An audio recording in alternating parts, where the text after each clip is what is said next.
What's up, everyone? My name is Polk, and today we have another top 5 pots video for you. The 5 largest no-limit hold'em pots ever played according to the high stakes database. Now, I will give a couple of notes here really quick.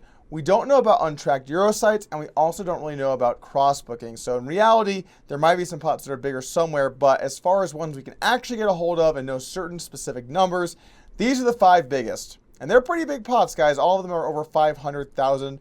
So on that note, let's kick it off with number 5.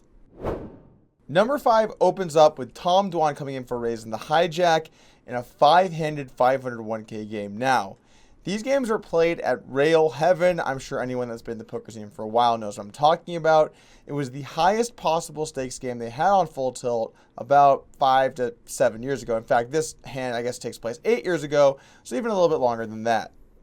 These were the highest stakes, sickest games. This is where the biggest pots happened. All of these hands are from those tables. And, you know, there was some heads-up action that would be battled out in the tables as well. So all of our pots will be on Full Tilt Poker, and they will all, of course, be on these Rail Heaven games. So Tom Dwan comes in for a raise with pocket fours in the hijack. And Z-Dang, otherwise known as You're in Danger, decides to 3-bet the 10.5 thousand in the cutoff. Back over to Tom Dwan, and he elects to take a flop. Now, this is where our hand gets, I don't know, should I say badly played? I'm not entirely sure, but I'm going to go ahead and say badly played. The flop comes ace-7 for rainbow, and Tom Dwan decides to lead out on the flop. For what reason, I really don't know. I guess he's kind of saying that he has a set or a bluff. But really, guys, when you call a 3-bet and the board comes ace-high, or really the board comes anything, but particularly ace-high, you want to check it over to your opponent, because when someone 3-bets you, a lot of times if they have a good hand, they'll have a hand like ace-king, ace-queen, or if they're bluffing, they might have a hand like ace-jack or a suited ace or that kind of stuff. So the ace on the flop is definitely better for Z-Dang than it is for Tom Dwan here. That makes me really not like this flop lead, but, you know, I guess you could maybe lead with some hands like ace-7 suited, ace-4 suited, maybe a few backdoor bluff hands like 9-8 suited, and then additionally some value bets, or sorry, some, no, that actually is a mixed range of bluffs and value bets, and of course sets, right? So anyway, Durrrr leads out, and You're in Danger raises. I would also like to say I'm not a big fan of having raises here in position. First off, this bet is extremely big. He bet about 17,000 to 22,000. That's a very polarized bet. He really has either ace-king beat or he's bluffing. There's not really much middle ground.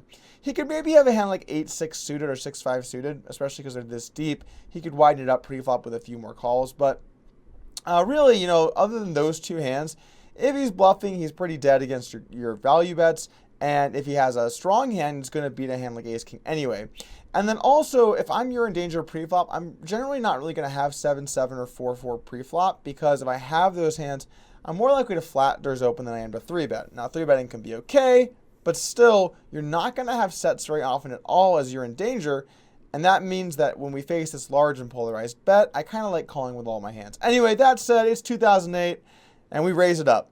Back over to Tom Dwan. He now has a decision to make with his set, and he goes for the slow play. Both options seem okay. I feel like if you 3-bet the flop, it could be an interesting play to do with some sets, and then mix in some hands like 6-5 suited. But he goes ahead and goes for the call. Now, at this point, if I'm You're in Danger, I'm definitely thinking to myself that Tom Dwan's likely to have a hand like, you know, maybe ace-king that didn't want to 4-bet this deep and decided to lead the flop. But realistically, there's a very good shot at this big 4-4 or 7-7. So I would be on guard here on the turn. The turn comes a king, and Durrrr elects to lead again, which I really don't like. You know, You're in Danger can have a hand like ace-king for sure. And maybe they could both have ace-king, I guess.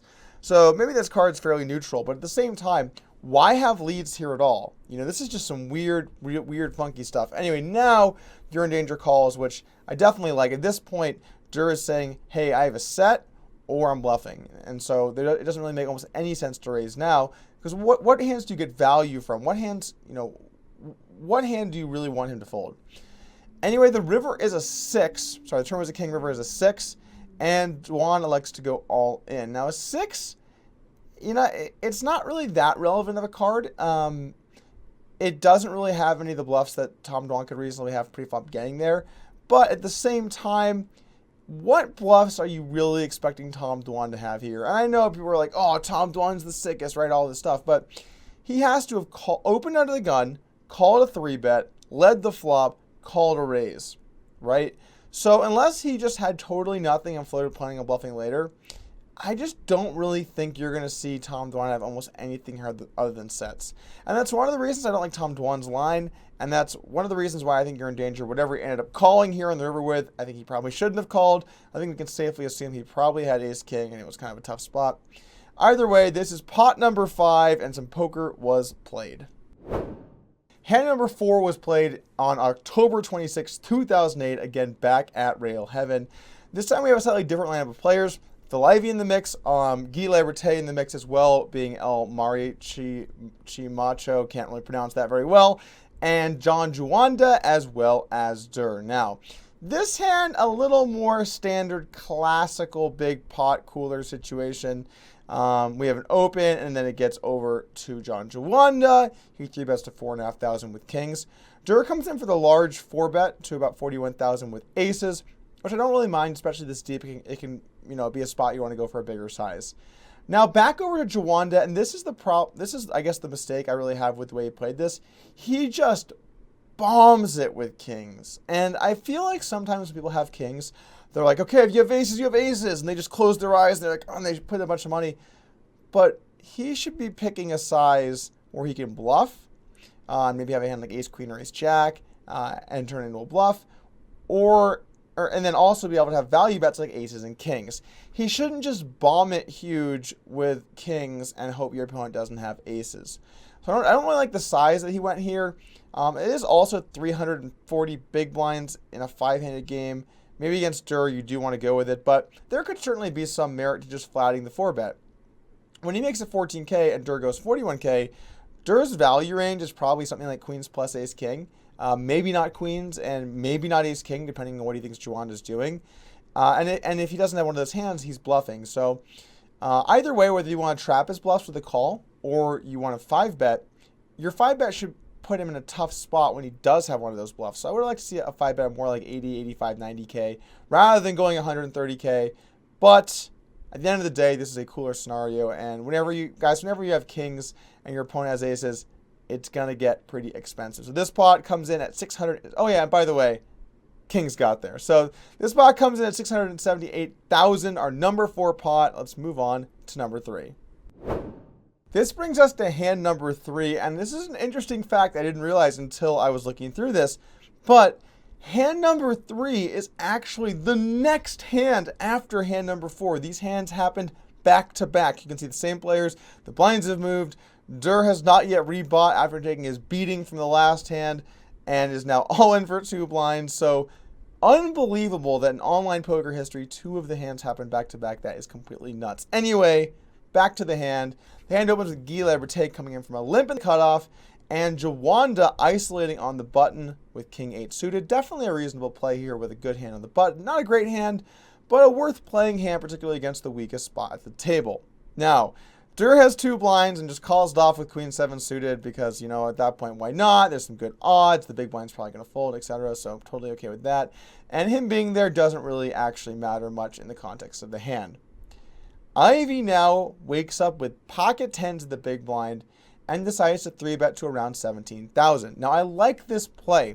If I'm Ivey in the big blind and the button raises over a limp, I'm thinking he has, yes, obviously some good hands, but probably all pocket pairs, suited connectors, some offsuit broadways, maybe even some hands with just an ace in them. A lot of different holdings that he can have there on the button. So 10s are way ahead of that range, and I'm looking to 3-bet to get some value. Guy gets out of the way and is back over to Juanda, and Juanda just bombs it with king 8 suited here, going around 50 to 53,000. And I'm not a big fan of the size of this bet. I mean, this is just an enormous bet. I mean, it's only almost pot, or maybe even more than pot. It's around pot size bet.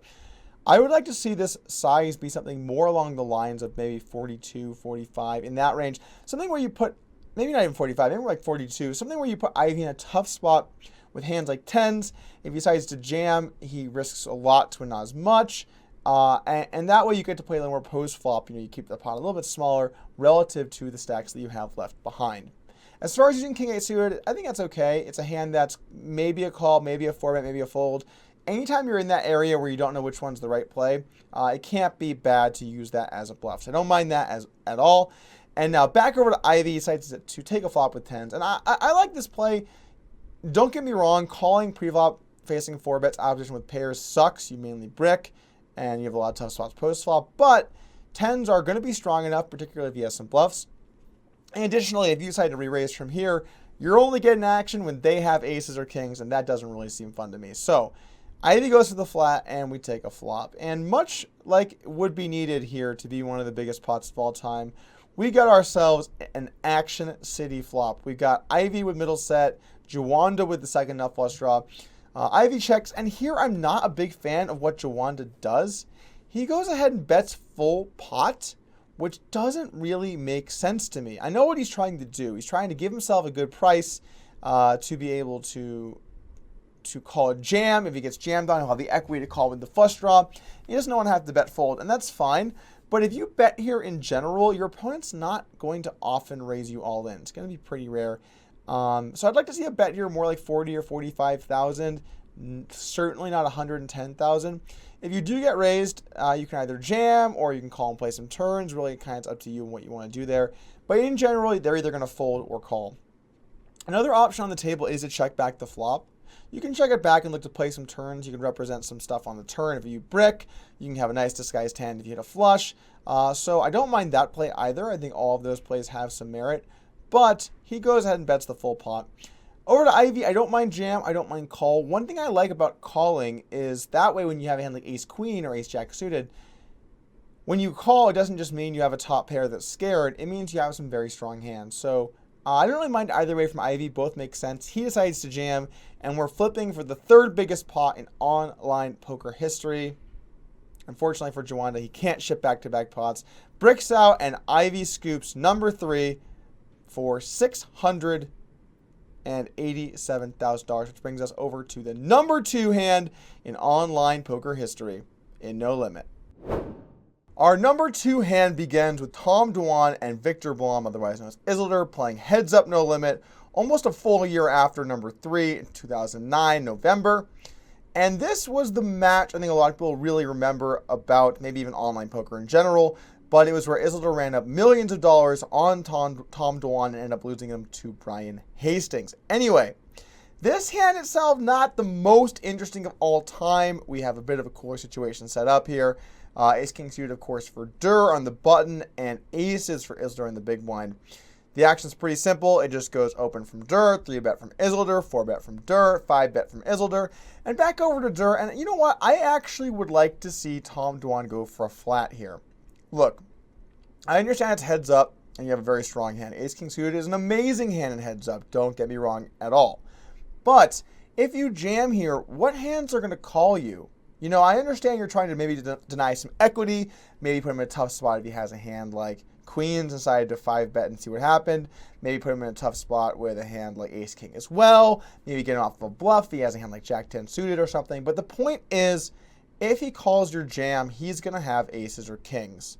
That makes jamming ace-king suited not really that attractive. You're going to be way behind when you're called. Now, I understand how in some heads-up matches, when it gets really aggressive, and maybe if there's a lot of 3-betting and 4-betting and 5-betting going on, it can become more reasonable. And also, as a note, Durrrr did open a 3x pre-flop, which makes this whole thing a bit more reasonable. At the same time, I would like to see a flat here facing that 5-bet. All in all, this was a cooler for $694,000, but maybe could have avoided here with the ace-king suited by taking a little bit more passive of a line. Anyway, that brings us to the number 1 all-time no-limit hold'em online pot. The number 1 hand takes place back in 2008, this time back to ring poker and not heads up, in a lineup a little bit different than the one we saw before. I'm not exactly sure who Lucky You is, but we have John Juanda, You're in Danger, Guy Liberté, and Gus Hansen all at the table here, so as well as Tom Dwan, of course. Our action opens with You're in Danger coming in for a raise with aces and getting a flat from Guy. Durrrr then, of course, squeezing pocket kings. And yeah, I understand this is another cooler spot. Don't get me wrong. In fact, usually when you look at the biggest pots people play, it's most likely going to be coolers because that's what creates those huge pots. If there was a raise and a fold somewhere and they didn't get coolered, it wouldn't be here. So when all these pots seem to look a little bit rigged, it's just because these are the ones where the worst case scenario did happen for someone. Anyway, we have a 3-bet from Durrrr, and back over to You're in Danger, who decides to 4-bet to 45,000 with pocket aces. Always a good play to bump your aces up a little bit, especially deep. I like what Durrrr does next, though, and he goes for a flat with kings, not trying to just pile in all the money. You're definitely too deep in a ring game to just try and take kings to the house for this many blinds. It's kind of like what we talked a little bit in the last hand, heads up. Sure, you're likely ahead of him even when he 4-bets, but if you take it to the house, what's he going to get it in with? Really only aces and kings as well, so it doesn't really make that much sense. I like this flat a lot from Durrrr, and he looks to play some post-flop. The flop comes 9-5-4. A very good flop for both players, really, and You're in Danger elects to c-bet. And here's where Durrrr, I think, has a decision. He can go for the check call, or he can go for the check raise, and I don't really mind either play. I guess I lean a little bit more towards a check call just because what hands are you going to get action from? Like maybe a few flush draws, maybe kings as well. But generally, he's going to have aces when he puts in all the money here. A good rule of thumb would be if you're looking at taking an aggressive line and you can only see your opponent be putting in their money with a hand that beats you, you might want to lean towards a more passive line.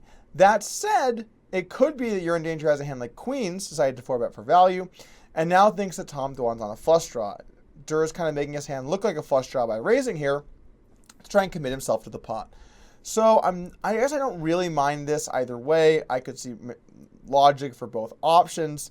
And he check raises, You're in Danger shoves, Durrrr calls, and of course aces finally get to hold here to win the #1 pot in online no limit hold'em history, $723,000. Okay, so before we sign off, I want to introduce you to a new segment we're going to do called the bonus hand. The bonus hand is a hand that didn't quite make the list. Either it was too small or maybe it has something to do with the list, but it's a hand that didn't quite make it for whatever reason, but has an interesting situation in it that I want your input on. This week's hand is between Lars Luzak and Tom Dwan. Lars opens up the button with 6-4 off, and Tom Dwan likes to call pre-flop with ace-9 suited. A little loose from Lars, a little bit nitty from Tom, but either way, both decisions seem reasonable to me. The flop is 9-5-2, which is a little bit of an action flop. Tom Dwan flops top pair, top kicker, and Lars flops a gut shot to the nuts. Lars goes ahead and c-bets his hand, and Tom Dwan goes for the check raise. Now, the question is, in Lars' spot here, are you folding because you only have a gut shot facing a raise? Are you calling and looking to play turns and rivers, maybe bluff some later streets? Are you calling and looking to play fit or fold? Or are you going to 3-bet the flop and mix in some hands like 2 pairs and sets to balance it out? Let me know in the comments below, and I'll have the answer for you the next time I do a top 5 online pots. I want to thank you once again for joining me here today. Remember to hit that like button and subscribe to the channel.